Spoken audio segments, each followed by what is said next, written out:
अस्सलाम वालेकुम dear student, मैं हूं Mohammad Babar. Film and learn cafe की तरफ से बायोलॉजी की लेक्चर सीरीज जारी है। तो आज हम बात करने वाले हैं ऑस्मो रेगुलेशन इन एनिमल। तो प्लांट के अंदर हमने भी बात की थी ऑस्मो रेगुलेशन की, कि प्लांट कैसे जो है ना ऑस्मो रेगुलेट करता है। डिफरेंट उसकी इन्वायरमेंट थी और उस इन्वायरमेंट के मुताबिक उसकी अपनी अडॉप्टेशन थी। एनिमल के अंदर कुछ इसी तरह की अडॉप्टेशन पढ़ेंगे ऑस्मो रेगुलेशन के हवाले से। तो हम बात करते हैं ऑस्मो रेगुलेशन इन एनिमल। तो एनिमल का जो सेल होता है require more critical balance of water and salute in body.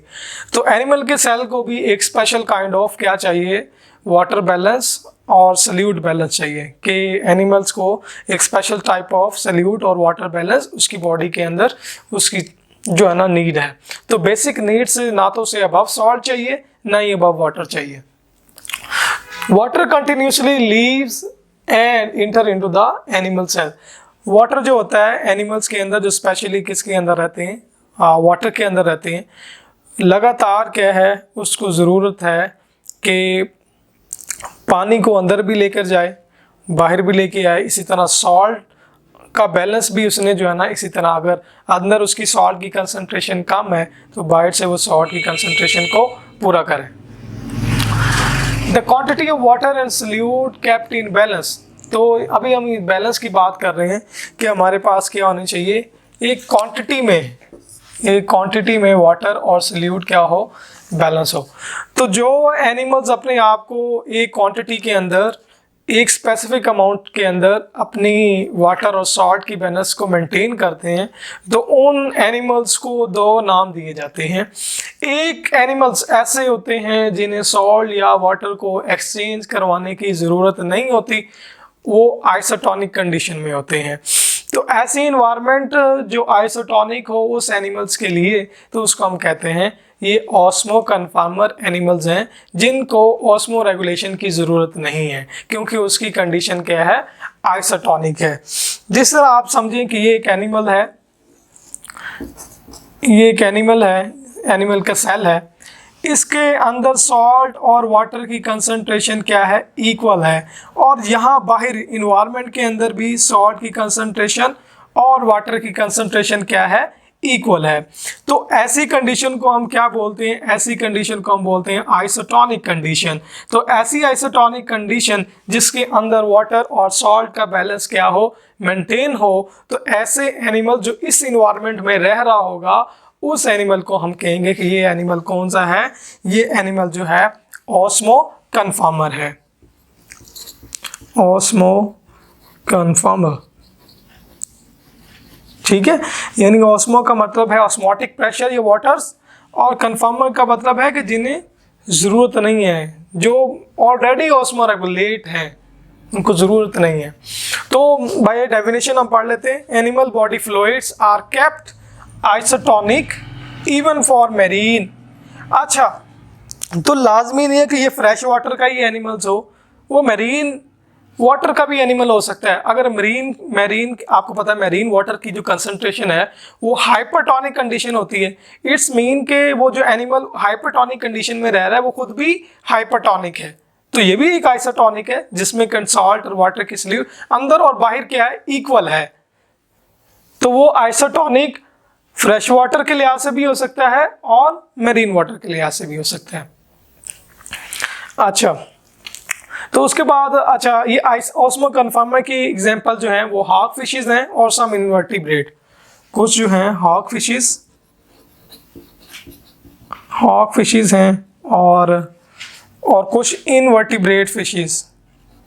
ये हॉग फिश वर्टिब्रेट है, बाकी इनवर्टिब्रेट जितने भी लाइफ है फ्रेश वाटर के अंदर या मेरीन वाटर के अंदर, वो क्या है, वो ऑस्मो कन्फर्मर है। अच्छा जी, उसके बाद बात करते हैं ऑस्मो रेगुलेटर की। ऐसा एनिमल जिसको ऑस्मो रेगुलेशन करने की ज़रूरत है उसको हम कहते हैं ऑस्मो रेगुलेटर।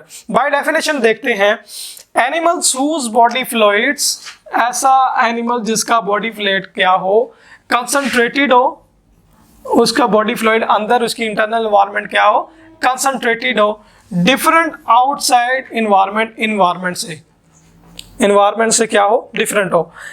ऑस्मो रेगुलेटर में दो चीज़ें आती हैं, जिस तरह अच्छा अंदर सेल की क्या है, सॉल्ट की कंसंट्रेशन कम है, बाहर सॉल्ट की कंसंट्रेशन ज़्यादा है। तो अभी हमने बात की है कि वाटर जहाँ पर सल्यूट कम है वहाँ से मूव करेगा जहाँ पर सल्यूट ज़्यादा है। तो ऐसी कंडीशन को हम क्या बोलते हैं, हाइपरटोनिक कंडीशन। तो एनिमल इस तरह की कंडीशन में भी रहता है। तो अब हाइपरटोनिक कंडीशन में तो रहा, वाटर जो सारा निकल गया बाहर, वाटर क्या है, सारा निकल गया बाहर, क्योंकि यहाँ पर जो है ना सल्यूट की कंसंट्रेशन क्या थी, कम थी। अच्छा, इस वाटर को भी इस हायर कंसंट्रेशन की तरफ लेके जाने के लिए भी एक्टिवली एनर्जी की ज़रूरत है, क्योंकि यहाँ पर कम सल्यूट है, यहाँ पर ज़्यादा सल्यूट है। तो यहाँ पर सल्यूट कम होने की वजह से हमें इसको एनर्जी देनी पड़ेगी, देन ये जो है ना इधर वाटर को मूव करा सकेगा। तो ऐसी कंडीशन हमारे पास है हाइपरटोनिक कंडीशन। अच्छा, अब वाटर जब इससे निकल गया तो अब ये सेल क्या हो जाएगा, टर्बिड हो जाएगा।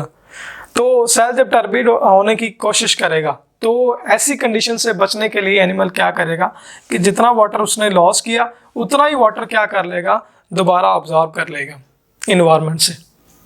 अच्छा, अब एक और कंडीशन इन्वायरमेंट के अंदर एनिमल फेस करता है, वो कंडीशन कौन सी है, हाइपरटोनिक कंडीशन है। अब इसके अंदर क्या है कि सोल्यूट की कंसंट्रेशन जो है वो अंदर ज़्यादा है, बाहर कम है, अंदर ज़्यादा और बाहर कम है। तो बाहर सल्यूट कम है तो यहाँ से वाटर क्या करेगा, सेल की इंटरनल साइड पर मूव करने की कोशिश करेगा। तब जब यहाँ से वाटर जो है इंटरनल साइड पर सेल के अंदर मूव करने की कोशिश करेगा तो सेल क्या हो जाएगा, स्वेलअप हो जाएगा, और इसके ये भी चांसेस है कि वो फट जाए। तो इस कंडीशन से बचने के लिए भी क्या करना पड़ेगा, ऐसे एनिमल को सफिशिएंट अमाउंट ऑफ वाटर को अपने अंदर कैरी करना पड़ेगा, ज़्यादा वाटर कैरी नहीं कर सकता। तो इन दोनों इन्वायरमेंट के अंदर जो है एनिमल को सर्वाइव करना पड़ता है, हाइपरटोनिक कंडीशन में भी और हाइपोटोनिक कंडीशन के अंदर भी। ठीक है, तो ऐसा एनिमल जो क्या कर रहा हो, सॉल्ट और वाटर के बैलेंस को मेंटेन करने के लिए वर्क कर रहा हो, तो ऐसा एनिमल क्या कहलाता है, ऑस्मो रेगुलेटर। तो ज़्यादातर इस कंडीशन को कौन सूट करते हैं, जितने भी मैरीन लाइफ हैं वो ज़्यादातर क्या है, वो इस कंडीशन के अंदर आती हैं, यानी ऑस्मो रेगुलेटर के अंदर आती हैं। तो होप सो डियर स्टूडेंट, ये आपको समझ आई होगी। मिलते हैं नेक्स्ट लेक्चर में, अब तक के लिए अल्लाह हाफिज़।